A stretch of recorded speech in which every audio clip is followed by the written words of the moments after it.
जरा अनुभव कर ले। भक्ति ज्ञान से भरी ये भगवत वाणी लागे, भगवत वाणी है, इसलिए इसका श्रवण जीवन में आवश्यक है। भक्ति ज्ञान से भरी ये भगवत वाणी लागे, भगवत वाणी लागे, ये तो मीठी मीठी श्याम की कहानी लागे। भक्ति ज्ञान से भरी ये भगवत वाणी लागे, भगवत वाणी लागे, ये तो मीठी मीठी श्याम की कहानी लागे। मीठी मीठी मीठी मीठी श्याम की कहानी लागे, ये तो मीठी मीठी श्याम की कहानी लागे। बोलो श्याम, बोलो श्याम, बोलो श्याम, बोलो श्याम, बोलो श्याम, बोलो श्याम, बोलो श्याम, बोलो श्याम। व्यास और सुखदेव की वाणी संतों की मनमानी, व्यास और सुखदेव की वाणी संतों की मनमानी, हो संतों की मनमानी, हो संतों की मनमानी। भक्ति ज्ञान वैराग्य योग की अद्भुत बनी कहानी, भक्ति ज्ञान वैराग्य योग की अद्भुत बनी कहानी, अद्भुत बनी कहानी, अद्भुत बनी कहानी। सत्य धाम राधे श्याम की, सत्य धाम राधे श्याम की राजधानी लागे, राजधानी लागे, ये तो मीठी मीठी श्याम की कहानी लागे। धाम राधे श्याम की राजधानी लागे, राजधानी लागे, ये तो मीठी मीठी श्याम की कहानी लागे। ये तो मीठी मीठी श्याम की कहानी लागे, ये तो मीठी मीठी श्याम की कहानी लागे।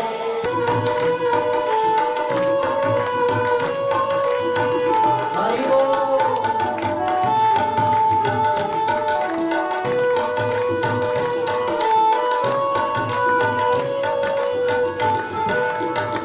ओ बोलो श्याम श्याम श्याम, बोलो श्याम श्याम श्याम, बोलो श्याम श्याम श्याम, बोलो श्याम श्याम श्याम, बोलो श्याम, बोलो श्याम, बोलो श्याम श्याम श्याम। दीनानाथ अनाथ सहाय भक्तों के हितकारी, दीनानाथ अनाथ सहाय करुणा सिंधु करारे, करुणा सिंधु करारे, करुणा सिंधु करारे। हरहि पाप संताप सदा श्री राधा रमण बिहारी, हरहि पाप संताप सदा श्री राधा रमण बिहारी, राधा रमण बिहारी, राधा रमण बिहारी। हरि नाम से, ओ हरि नाम से सफल जिंदगानी लागे, जिंदगानी लागे, ये तो मीठी मीठी श्याम की कहानी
भक्ति ज्ञान से भरी ये भगवत वाणी लागे, भगवत वाणी लागे।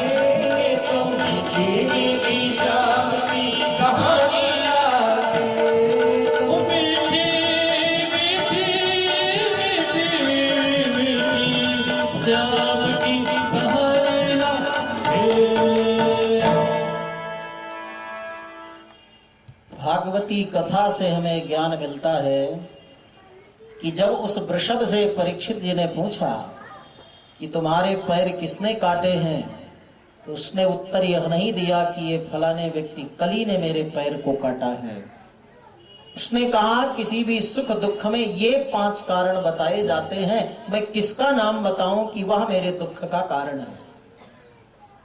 परीक्षित जी ने कहा पापी व्यक्ति के नाम लेने से भी पाप लगता है।